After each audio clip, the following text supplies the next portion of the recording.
గురుగారు, కృష్ణుడికి ఇష్టమైన నైవేద్యాలు ఏమిటి? భారతీయ ధర్మంలో ఏదైనా నైవేద్యము అనేది ఉంటే ఆధ్యాత్మికమైన ప్రయోజనంతో పాటు వైద్య రహస్యం కూడా ఉంటుంది అందులో.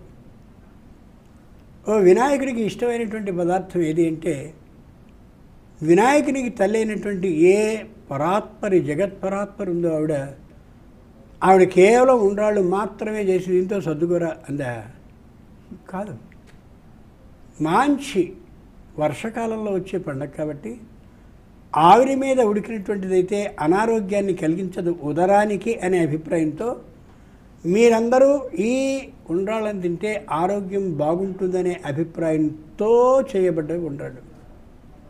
అలాగే శ్రీరామ మంచి గాడుపు ఈ చెవి నుంచి ఆ చెవికి వేడి కొడుతూ ఉంటే, చెంప పగిలిపోతూ ఉంటే విపరీతమైనటువంటి ఎడవేడికి ఈ సందర్భంలో వడపప్పు పానకం మీరు తీసుకుంటే ఆరోగ్యం బాగుంటుందని ఆ నైవేద్యాన్ని ఏర్పాటు చేశారు తప్ప, రాముని తల్లైనటువంటి కౌసల్య తన పిల్లవాడికి ఏ పిండి వంట చేయలేక ఇదో వడపప్పు ఇదిగో పానకం సర్దుకోరా అని అల్లా. అలాగే అమ్మవారి లలితా సహస్రనామాలు కానీ చూస్తే 8 విధాలైనటువంటి అద్భుతమైన పిండి వంటలు కనిపిస్తాయి మనకి. ముద్గౌదన ఆసక్త చిత్త, ఇలా దధ్యోదన ప్రియ, ఇలా ఉంటాయి మొత్తం 8. ఇవన్నీ కూడా ఆ కాలంలో అలా గర్భవతి అయినటువంటి ఆమె స్వీకరించవలసిన ఆహార పదార్థాలుగా.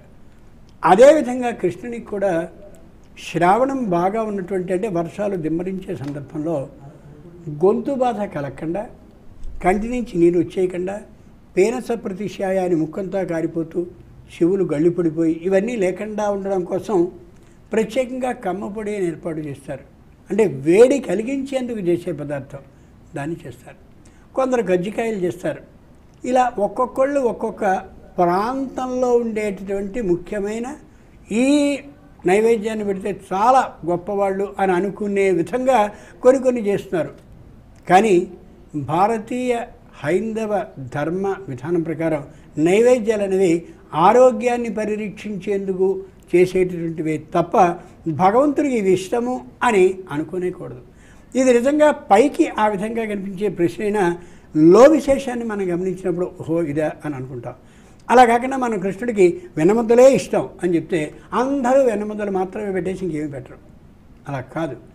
మన శరీర ఆరోగ్యానికి ఏది ఈ వర్షకాలంలో, అంటే వర్ష ఋతువులో వర్షాలు దిమ్మరించే సందర్భంలో ఏది మనకి మంచిది అనే విధంగానే కృష్ణుడు భగవంతుడు కాబట్టి ఆయనకి ఆ విధమైన నైవేద్యాలను సమర్పించడం ఇష్టం తప్ప ఇదే నైవేద్యం కృష్ణుడికి ఇష్టం అని చెప్పేందుకు ఏది ఉండదు. ఆయన పాలు తాగాడు, పెరుగుతున్నాడు, వెనవిస్తున్నాడు, ఇంకా మిగిలినన్నింటినీ పదార్థాలు తీసుకున్నారు. చాలామంది మనం మామూలుగా ఉత్తరప్రదేశానికి రాజస్థాన్ ప్రాంతానికి వెళితే విపరీతమైనటువంటి చెప్పలేనంతటి తీపి పదార్థాలు చేసి ఇవన్నీ కృష్ణుడికి ఇష్టం కాబట్టి పెట్టేస్తున్నాం అని మామూలుగా అంటారు.